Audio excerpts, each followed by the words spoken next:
Hey guys, what's going on? It's Rekt Capital and welcome back to the Rekt Capital channel. I hope you're doing great today, and let's dive into today's video update about the Wyckoff distribution range and exactly where are we in this schematic. Are we in the last point of supply versus the sign of weakness right over here where we're forming lower highs and lower lows, or are we already in this part in phase E? Are we going to just see a bit of a relief rally before further downside and further markdown? Let's dive into the video. Subscribe to the channel for more videos like this in the future, and let's dive right in. This is the distribution schematic, and I'm just going to showcase to you my thoughts as well as my analysis about the Wyckoff distribution range, and this is how I see it. And there are a few notable phases from the distribution schematic that aren't present in my rendition, my interpretation of the Wyckoff schematic, and I'm going to share to you what those are as we go along in each of these phases. So this is the preliminary supply, which is supposed to be a bit lower than the automatic reaction. So if we go back here, you can see that the automatic reaction right over here is a bit higher than the preliminary supply, or at least the low is a bit lower than this one right over here. So in any case, preliminary supply, buying climax right over here. And something to bear in mind about this buying climax, we see a lot of sell side volume right over here, and these volume spikes are really important in denoting specific phases. And if you're trying to just locate whereabouts are these phases for certain moves in the Wyckoff distribution range, really important to just look at the volume bars. And you're seeing here that if we just look at the volume over here, this blue line over here, I believe, is the 20 moving average.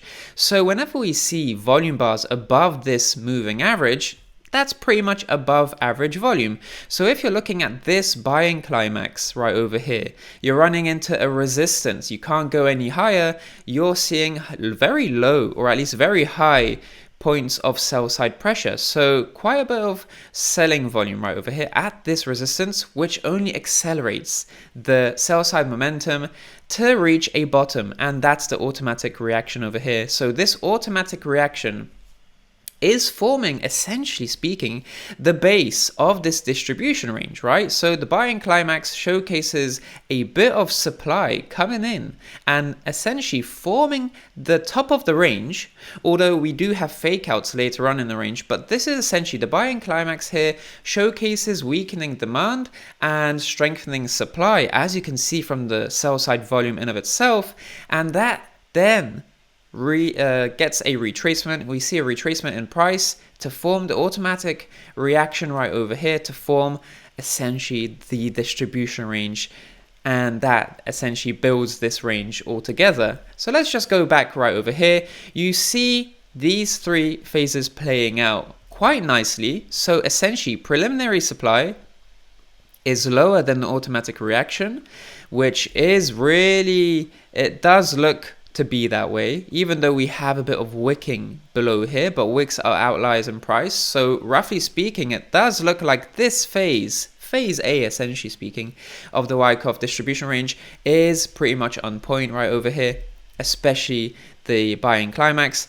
But we don't have this notable phase. We don't have this notable phase right over here, the second test of this resistance, where we see a buying climax, where we see tremendous volume over here. We don't see a second test to form the lower high before seeing further downside to form a lower low, where we start to see signs of weakness in this range, where this range is failing to hold up before we got a strong buy side reaction over here. But we're now not getting a buy side reaction here. We need to retrace lower than the range low to get that buy side reaction to bring us back to higher levels in the range. So we don't have that second test, notice guys, because the second test is supposed to bring us up towards not the buying climax levels, but perhaps over here, just to form that lower high, to just showcase that we're not seeing really strong reaction from here. And the point over here is preliminary supply is supposed to bounce off a similar support level. So we get this sort of reaction, this nice rally. And then the second reaction is supposed to get us a weaker reaction, just to showcase that this demand area over here is weakening in the buy side pressure. And that's what the second test is supposed to showcase. But that second test never really happened. In fact, we got a really meager reaction from here. And that is, this, you could say it's a lower high right over here, but it's way too slanting. I wouldn't even classify this as a second test. And after that second test occurs, you're supposed to get a sign of weakness below the automatic reaction over here. And you don't get that sign of weakness. In fact, you form a higher low. So no real second test, no real sign of reaction. So, you know, those are the missing parts of the range, but they're not, you don't have to have them in the range. They are essentially phases which showcase increasing supply at this level and weakening demand at this level. But in any case, we don't get that. Doesn't matter. It doesn't change the schematic drastically, because we get really important points in the schematic later on. And this is the upthrust where we see a fake out essentially beyond the buying climax level. So we get that upthrust beyond that level. And if we focus on the volume over here, you'll notice that there isn't much volume here, right? Because if you think about this range where we see consolidation, if you get a breakout from that range, that means that we're going to see some tremendous buy side reaction, right? Because whenever we see price break out, then breakout traders are going to be really interested to just jump on the trend and buy the breakout, because that tends to precede further upside and new highs. But you're not really seeing a strong buy side reaction. Have a look at this buy side volume bar. If you compare that volume bar to this buy side reaction and to the tremendous candle that we see accompanying that buy side reaction, then come on. I mean, this is not a similar parallel situation. It's not an analogous situation here. The upthrust, the breakout from this range is really weak, very weak buy side volume, and in fact you get a little bit more sell side volume here compared to this buy side volume, and you're already seeing strong reaction to begin the downtrend within the range, essentially speaking. So you're just seeing how the bulls who are trying to press price to higher levels, they are weakening, and this is what you call a law of effort. If the bulls need to put in a lot of effort to press price up to higher levels, and we don't really see much of a move as a result of their efforts, you just see that that effort to price increase ratio is diminishing, and you're seeing that really low effort and low returns as well. So the weakening bulls are already pretty much apparent here. But if we were to see a volume bar like this and not much of a reaction in price, then that's also a sign of weakness. So we didn't get that in this case. We just got a low buy side volume bar and a very similar sell side volume bar, which gave us a bigger sell side reaction than the buy side volume bar, which gave us this meager buy side reaction. In any case, a fake out right over here. And if we just go back, we don't really see much of a retrace within the range. We do see somewhat of a retrace, but it's not as deep as the schematic assumes. So that's also something to bear in mind. So the schematic is not really in line with reality in the sense of the second test and the sign of weakness and the depth of this retracement inside the range, but it is quite close, because if you just look at the theoretical schematic, if you see the schematic turn and manifest itself in price action today with quite, a relatively good approximation of the model in the practical sense of Bitcoin's price action, it's still pretty impressive. So this initial upthrust doesn't result in much of a retrace, but then we see that upthrust and yet another breakout, another fake out to higher price levels right over here. And this is now phase C, this being phase B, where we're just seeing supply start to take hold of the market and translate into a bit more retracement. So this is phase A, phase B, phase C right over here. So that fake out is essentially the top of the range, faking out the buyers. And if you just look at this fake out right over here, comparing this fake out volume, which is a bit above average, with this fake out volume, which is a bit above average as well, yes, that volume brings us to higher highs compared to this first fake out. But just look at the sell side volume. Yes, over here you saw higher sell side volume, which gave us a stronger sell side reaction than the above average buy side volume, which gave us a lesser reaction. But right over here, you're seeing the sell side volume really take place and dominate the market, which just showcases that the bears are in control. We're getting that supply, lots of supply and sell side momentum behind this move. So going back right over here, we get that last point of supply right over here where, yes, we get that relief rally. It is a bit more extended than the schematic assumes, but still very nice, very accurate by all means. Great relief rally, holds up a bit at highs. And the difference here is that the schematic assumes that this happens mid-range. In reality, we actually get towards the top of the range.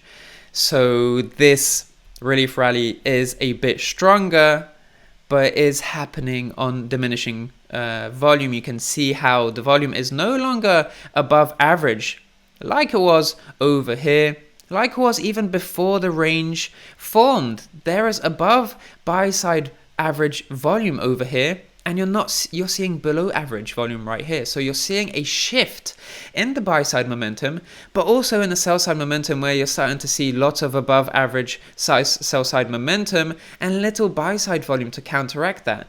So that last point of supply occurs, and we're breaking down from the range.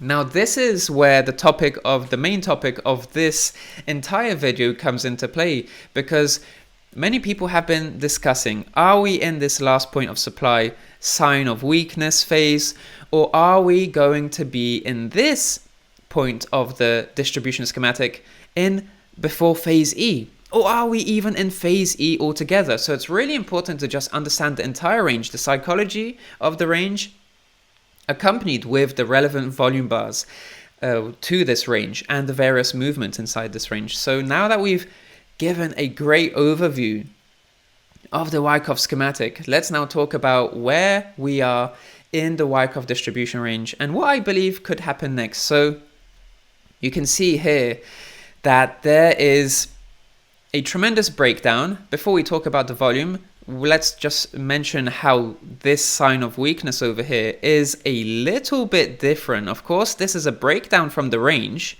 and this is a breakdown from the range as well. But you can argue that this breakdown from the range is really overextended towards the downside versus what is essentially supposed to be a fake breakdown through the lens of the Wyckoff distribution range. So a bit more of an overextended breakdown, but nonetheless signs of weakness. And you know, this sign of weakness is supposed to show sign of weakness that the range is weakening, the bottom of the range is weakening, whereas here it's difficult to say that this is a sign of weakness, because yes, it is a sign of weakness, but it's not a sign of weakness of the range weakening, because the range has already broken down. So that's my critical thought against that sign of weakness. But on the other hand, signs of weakness occur on extreme amounts of sell side volume, and you see that the sell side volume here is accompanying this sign of weakness phase. So we are getting conflicting theoretical things happening. On one side, it's supposed to happen, the sign of weakness is supposed to happen just below the range to showcase that sign of weakness on the side of buyers being barely able to still maintain the range. But on the other hand, you're getting that large sell side candle, which does accompany signs of weaknesses, these sign of weakness phases, really conflicting. But if we just look to the schematic once again, then you're getting these lower highs and lower lows forming here. And we're getting exactly the same right over here. Lower highs and lower lows after a sign of weakness extreme sell side volume bar. So there is a lot of similarity in this practical sense of Bitcoin's price action today compared to the theoretical framework that is the Wyckoff distribution range. So the Wyckoff distribution range essentially showcases to us that this lower high, lower low situation is supposed to be occurring at these price levels, somewhere around here. But because we got such an overextended sign of weakness phase towards the downside, we're now seeing that this phase, which was supposed to be occurring somewhere around the range low of this distribution range, is actually occurring at this lower level of the distribution range, being below the range low quite significantly. Of course, you could make an argument that we could still see something like this, where we see a more widened range. So given how wide and overextended this sign of weakness phase was in the sell side momentum, dragging price to overextended levels, promoting such a volatile reaction on such strong sell side volume right over here, you could argue that what was supposed to be around here, this phase being here, it gets overextended towards the downside, and as a result we're going to overextend back to the bottom of the distribution range and form something like this. I'm not entirely certain this is going to happen, but if we were to just revert back to Wyckoff principles, strictly speaking, then the last point of supply should be around the bottom of this range for a little bit of a fake out back into the range. So we should see a return to 45,000, a bit above it, to just fake out there and then start to form those lower highs. But it appears like we're seeing these lower highs form here anyway. So really interesting to just see that. And you can notice from this analysis that we're still probably in this phase of the entire distribution range rather than talking about phase E. So I believe that many people are saying that we are in phase E or we finished phase E. In my opinion, if you just look at the distribution range and the volume that confirms certain phases in this distribution range, you can make a pretty decent argument, not airtight, but a pretty decent argument that we are in this sign of weakness, last point of supply phase of the Wyckoff distribution range. So, you know, if that is definitely going to be true, then we'll see a breakout here. And we'll see a breakout from this range right over here to revisit the bottom of this distribution range. And historically speaking, Bitcoin has never preceded a market cycle top in a Wyckoff distribution range. And I talk about this in a different video. We tend to revisit the bottom of the range, and in a moment where we're supposed to actually reject from the bottom of the range, we then proceed to a further markdown and enter phase E before seeing extensive downside towards the downside pretty much. Apologies there for that. But in any case, really interesting to see how we're forming very similar structures through the lens of the Wyckoff schematic. And if Bitcoin is going to repeat history, then we're actually going to break past this last point of supply area and break back into the range and then invalidate this range, because overall this Wyckoff distribution range is unconfirmed. It's unconfirmed at the moment, because whenever we see a breakdown from the range, we're supposed to confirm this breakdown and then just continue that sell side momentum towards the downside. So essentially, revisiting this area is that last point of supply, because now that we've broken down from here, we get a bit of a relief rally, and the last sellers, the late sellers, that last point of supply start to pile on and sell more, promoting this lower high where we're seeing selling really start to affect price, where you know the price can't revisit these higher levels because the selling was so strong here, and the selling is stronger at even lower levels. And that's the the last point of supply where we're seeing that selling really start to pile on, before that confirmed breakdown into phase E, small relief rally, and then phase E into a extended markdown. So those are my thoughts on the Wyckoff distribution range. I hope you enjoyed the video. Subscribe to the channel for more videos like this in the future. Many people are saying that we were in phase E, or that we might be in this relief rally before phase E. I feel like we're in this part of the cycle, in this part of phase D in the Wyckoff distribution range, even though we are just a little bit overextended to the downside just below this distribution range. Those are my thoughts. I hope you enjoyed the video. Check out my other videos about the Wyckoff distribution range where I go into a bit more detail, but by far this was the most detailed video about the Wyckoff distribution range that I've offered here on YouTube. So feel free to subscribe to the channel if you enjoyed the video, like the video for more content like this going forward. Thank you so much for joining me today. I hope you're having a wonderful day. I'm Rekt Capital, and I'll speak to you in the next one. Speak to you soon.